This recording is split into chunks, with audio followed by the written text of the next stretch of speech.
اب ہم سوال و جواب کویشچن آنسر کا جو وقفہ ہے اس کو شروع کرتے ہیں،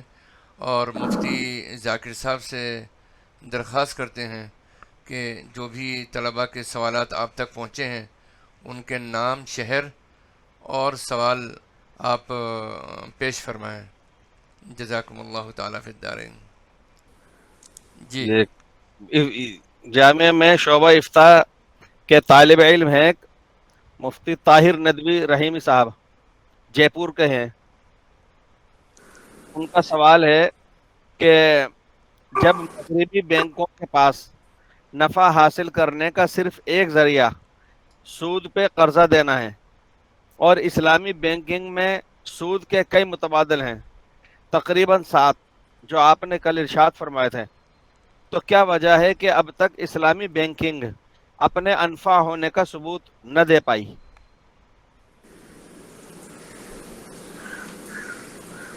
جی تو اگر میں واپس چلوں 2008 میں تو آپ لوگوں کو تعجب نہ ہوگا، بلکہ یہاں خبر آئی تھی کہ جو پاپائے روم ہے، جو دینی قیادت ہے مسیحیوں کی، ان کا جو رسالہ نکلتا ہے اس نے 2008 میں صاف صاف لکھا تھا کہ موجودہ عالمی بحران میں اگر اس بحران سے نکلنے کی کوئی شکل ہو سکتی تھی تو وہ غیر سودی اسلامی بینکنگ ہے۔ تعجب کی بات ہے کہ غیر مسلم یعنی دینی ادارے نے دینی بنیادوں پر جو بینکنگ کے جو ہمارا طریقہ ہے اس کی حمایت کھلے عام اپنے اخبار میں کی تھی، اور G20 اور G7 یعنی دنیا کے جو بڑے بڑے 20 ممالک ہیں اس میں ترکی بھی شامل ہے، تو ترکی نے یہ کہا تھا اور اس بات کی کیا تھا کہ موجودہ بینکنگ کرائسس جو ہے 2009 میں سے نکلنے کا ایک اچھا آپشن یہ ہے کہ یہ جو شرعی بنیادوں پر، اس کو کہہ سکتے ہیں کہ ایتھیکل بنیادوں پر اور نفع و نقصان میں شراکت کی بنیاد پر یہ شروع کیا جائے۔ لیکن اب آپ سمجھ سکتے ہیں کہ 20 غیر مسلم عالمی قیادت کے بیچ میں ترکی کی یہ پرپوزیشن جو ہے وہ نقار خانے میں طوطی کی آواز کی طرح رہی، اور آپ سمجھ سکتے ہیں کہ یعنی جب خیراتی یعنی حکومتی مدد اور خیرات سے ادارے 200 سال سے چلتے ہوئے چل سکتے ہیں تو اسلام اور مسلمانوں کی ویلو کو قبول کرنا ایک غیر مسلم کے لیے جو مسلسل مسلمان اور اسلام سے تاریخی نفرت کے شکار ہیں، یہ تقریباً ناممکن پوزیشن ہے۔ یعنی ہماری خواہش تو ہے، یعنی ہمارا ایمان بھی ہے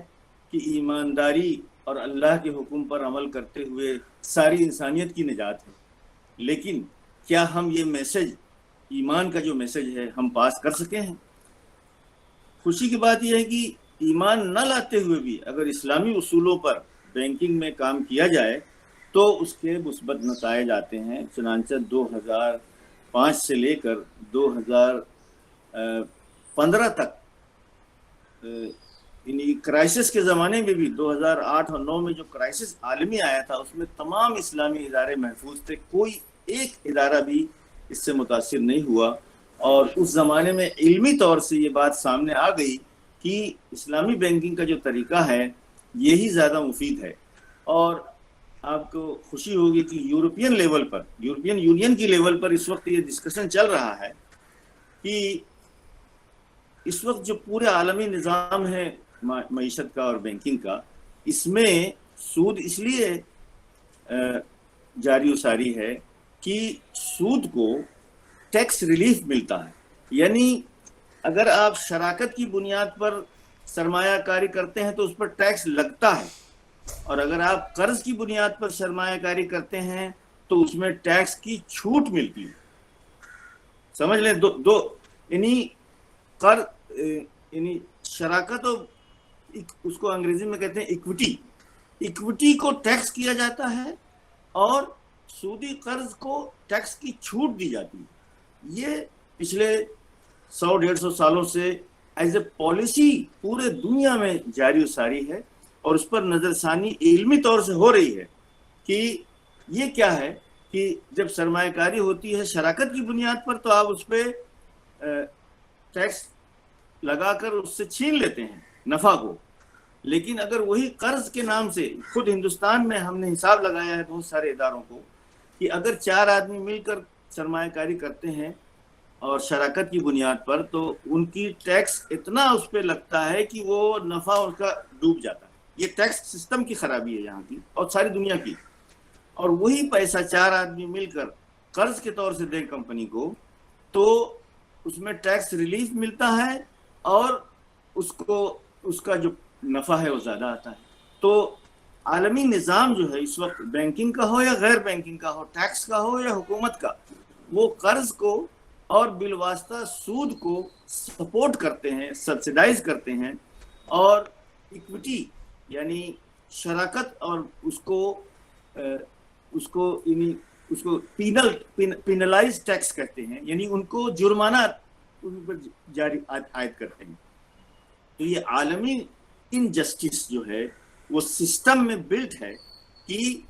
شراکت و مزاربت کو جرمانہ ان پر لگاتے ہیں اور قرض والوں کو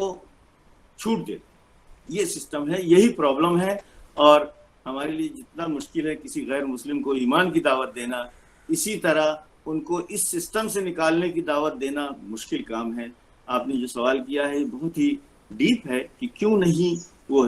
ایسا ہے کہ ہر ایمانداری اور نیکی تو اچھی چیز ہے، لیکن کیوں ہر انسان ایماندار اور نیک نہیں ہے؟ اس سوال کا جو جواب ہے وہی جواب ہے کہ اسلامی بینکنگ کیوں نہیں کامیاب ہے۔ جی حضرت، ایک جامعہ افتاح کے ایک طالب علم ہیں ابو ذر ولد حافظ ابوالکلام صاحب، آنند گجرات سے ہیں۔ ان کا سوال یہ ہے کہ میوچل فنڈ کا کوئی متبادل ہے ابھی ہندوستان میں جن میں انویسٹمنٹ کر سکتے ہوں؟ جی میرے علم کے مطابق اس وقت تو نہیں ہے میوچول فنڈ کا متبادل، کیونکہ میوچول فنڈ کے جو متبادل ہیں وہ دوسرے فنڈ ہیں، جیسے آئی ٹی فنڈ ہیں یا دوسرے فنڈ ہیں، لیکن ان تمام سیکٹروں میں، جیسے کہ کل جمعرات کی پریزنٹیشن سے آپ کو پتہ لگے گا کہ میوچول فنڈ کے جو متبادل دوسرے فنڈز ہیں اس میں حرام کی آمیزش زیادہ ہو جاتی ہے، اور ہوتا یہ ہے کہ جو میوچول فنڈ کے جو متبادل یعنی غیر شرعی میوچول فنڈ ہیں اس میں اگر مسلمان انویسٹ کرے گا تو اس کو نفع زیادہ ملے گا، لیکن جب سود کی رقم کیلکولیٹ کرے گا جسے ہمیں نکال کے دے دینا پڑے گا، اس کی وجہ سے اس کا نفع کم ہو جائے گا۔ تو متبادل تو ہیں لیکن متبادل جو ہے شرعی نہیں۔ جواب ابھی سوال ایک واضح نہیں ہے، لکھا تو ہے کسی نے، جے پور میں لاٹری کا سلسلہ ہے، اس کا کیا حکم ہے؟ لیکن وہ ابھی سائل نے وضاحت نہیں کی پوری کیا ہے۔ آپ میرے خیال میں وضاحت کر دیں جو موجودہ نظام جے پور میں چلتا ہے لاٹری کا، اگر اس میں آپ وضاحت فرما دیں تو۔ ہاں بولو۔ اصل میں کئی شکلیں چلتی ہیں، ان میں سے کچھ تو وہ ہیں بولے کی لاٹری، سب کے سب شریک ہو جاتے ہیں، پھر جو ہر مہینے کم پیسے لینے کو تیار ہو جاتا ہے اس کو دے دیا جاتا ہے، ماں بقیہ تمام پر بانٹ دی جاتی ہے، وہ تو سودی سسٹم ہی ہے۔ یعنی دوسرے نام سے وہ سود ہے۔ نہیں مطلب ایسے جیسے 1000 روپے ماہانہ کی لاٹری ہے، 1 لاکھ روپیہ ہو جاتے ہیں، تو اب یہ کہا جاتا ہے اس پہلی مرتبہ جو لاٹری لے گا وہ کتنے میں لے سکتا ہے؟ تو کوئی کہتا ہے میں 80,000 میں لے لوں گا، میں 75,000 میں لے لوں گا۔ تو جو کم سے کم پیسے لینے پہ تیار ہو جاتا ہے اس کو لاٹری دے دی جاتی ہے، اور جو 25-30,000 روپیہ 20,000 روپے بچتے ہیں وہ باقی افراد پر بانٹ دیا جاتا ہے۔ جی تو جتنے دارالفتہ ہیں وہ تو بالکل کلیئر ہیں اس معاملے میں، جی غالباً کسی نے بھی اس کی اجازت نہیں دی ہوگی۔ حالات کے تو اس وقت بینک میں ڈپوزٹ رقمیں ہوتی ہیں اور معلوم بالکل واضح ہے کہ سودی ہی طور پر ہوتا ہے وہاں پہ سود۔ اگر یوں تسلیم کر لیا جائے کہ مضاربت کی ایک شکل ہے، وہ بھی عرفاً، چونکہ ہم سمجھتے ہیں کہ بینک کو جو فائدہ ہوگا